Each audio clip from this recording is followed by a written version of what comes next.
8:32 p.m. Brightwood Cafe, Friday. What if the person you trusted most never even showed up? And what if every device proved they lied about trying? Jenna Brooks stood beneath the cafe's flickering sign, clutching her phone like it could keep her safe. Rain speckled her jacket. Streetlights buzzed. She checked the screen again. Mason, on my way. But the seconds dragged. Cars passed. None of them his. 8:46 p.m. Smartwatch records sudden spike. She brushed her hair behind her ear, half smiling at a couple leaving arm in arm. Her silver watch vibrated, heartbeat climbing.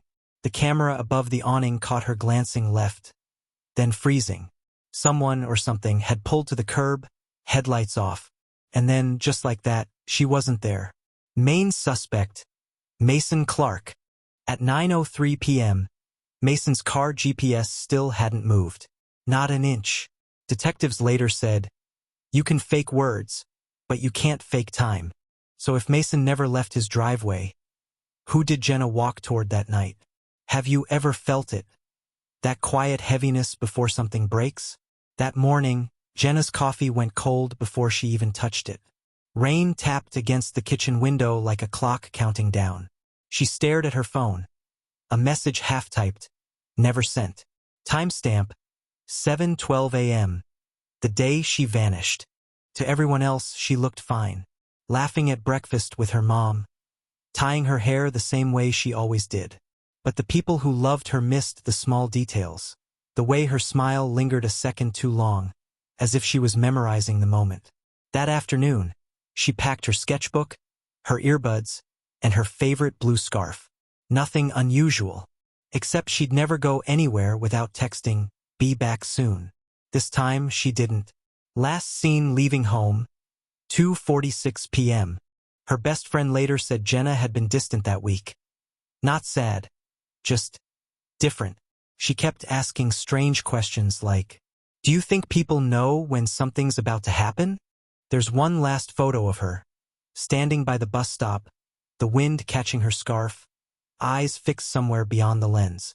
She looked peaceful, but her reflection in the glass behind her wasn't. Unreleased photo, 2:47 p.m.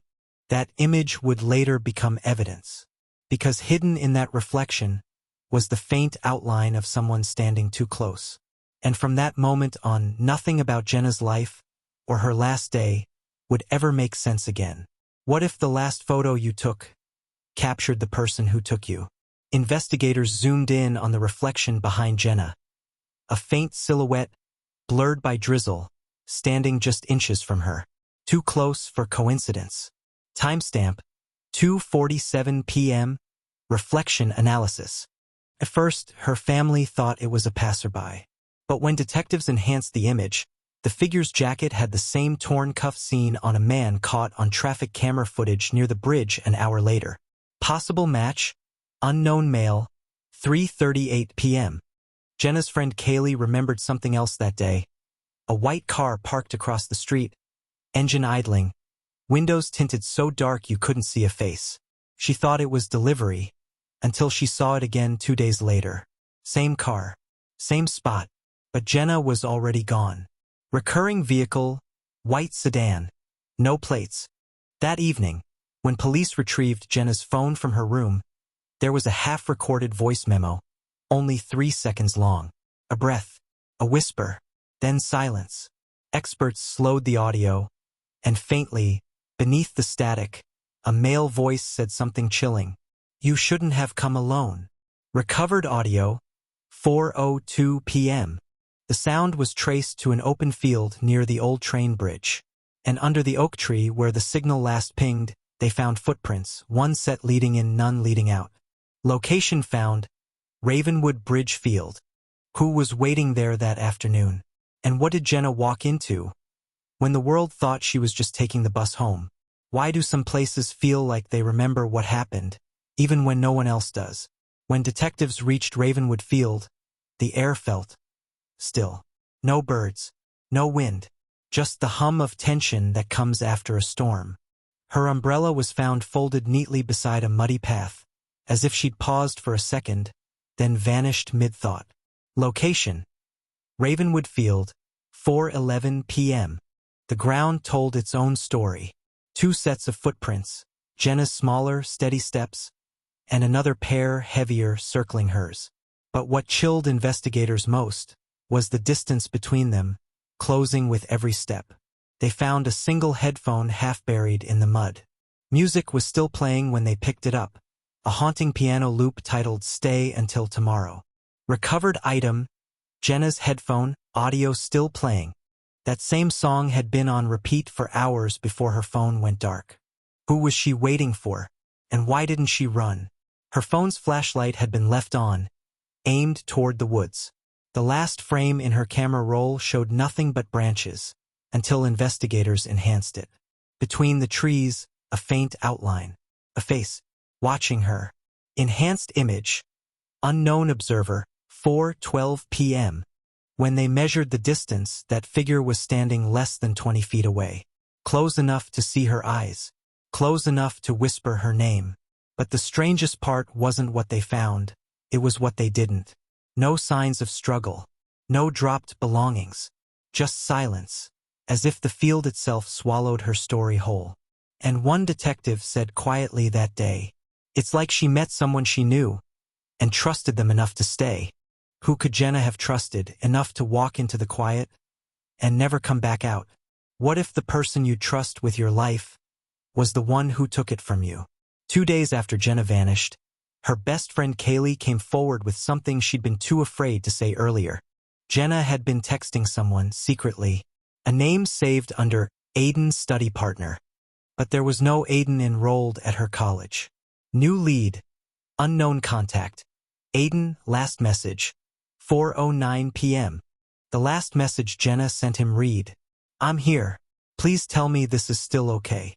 When detectives traced the number, it led to a prepaid phone. Unregistered, untraceable. Except for one chilling detail, the purchase was made by someone Jenna did know. Owner identified, Ryan L., family friend. Ryan had been close to the family for years. Jenna's mom described him as helpful, polite, protective. He'd fix their Wi-Fi, walk their dog, and often drove Jenna to campus when it rained. But on the day she vanished, Ryan claimed he was out of town. Except CCTV footage told another story. His truck passed the gas station near Ravenwood Field, 4:07 p.m. The same time Jenna's phone last sent a signal. CCTV confirmation. Ryan's vehicle, 4:07 p.m. When detectives questioned him, Ryan didn't flinch. He smiled and said, "She wanted to leave. I just gave her a ride." But when they searched his truck, they found a single blue thread tangled under the passenger seat, the exact shade of Jenna's missing scarf. New evidence. Blue scarf fiber, passenger seat. Was he helping her escape, or hiding what really happened in that field? Because the next discovery would prove Jenna never left on her own.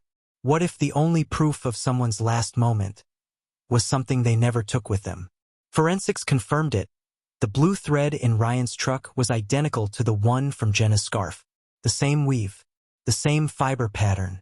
But there was one impossible detail. That scarf had been found days earlier, folded on Jenna's bed. Contradiction. Scarf found at home, fiber found in truck. Detectives knew then. Someone had staged the scene.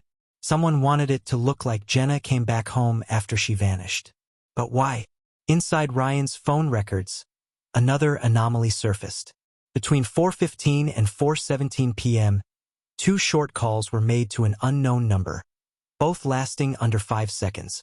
No voice, just a faint sound. Car door shutting. And then, a girl whispering, "Don't." Recovered audio fragment, 4:16 p.m. When police pressed Ryan, his comm cracked. He said Jenna had panicked, that she didn't want to meet anymore.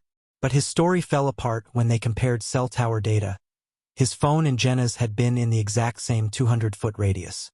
Tower match, Ravenwood Field, 4:16 p.m. A neighbor then came forward with a sighting. A white truck parked by the tree line that evening, engine running, and a man sitting inside, hands gripping the wheel like he was waiting for a signal that never came. The neighbor thought nothing of it, until he saw the news. The truck matched Ryan's. When detectives returned to the field for another sweep, a search dog stopped near the water's edge and began to dig. Under the damp earth, they uncovered a corner of plastic wrap and a small silver locket engraved with 2 initials. JL. Evidence found. Jenna's locket, 4:48 p.m. Jenna had never taken it off. Not once. So how did it end up buried? Miles from home, beneath the same field where her phone last went silent? What if the truth you've been searching for was buried right where you stopped looking? When the locket was uncovered, detectives called Jenna's mother to identify it. The moment she saw it, she broke down. Because inside the locket was a tiny photo of Jenna and Ryan, taken at her 17th birthday. Evidence confirmed. Jenna's locket, photo with Ryan. That photo had never been posted online.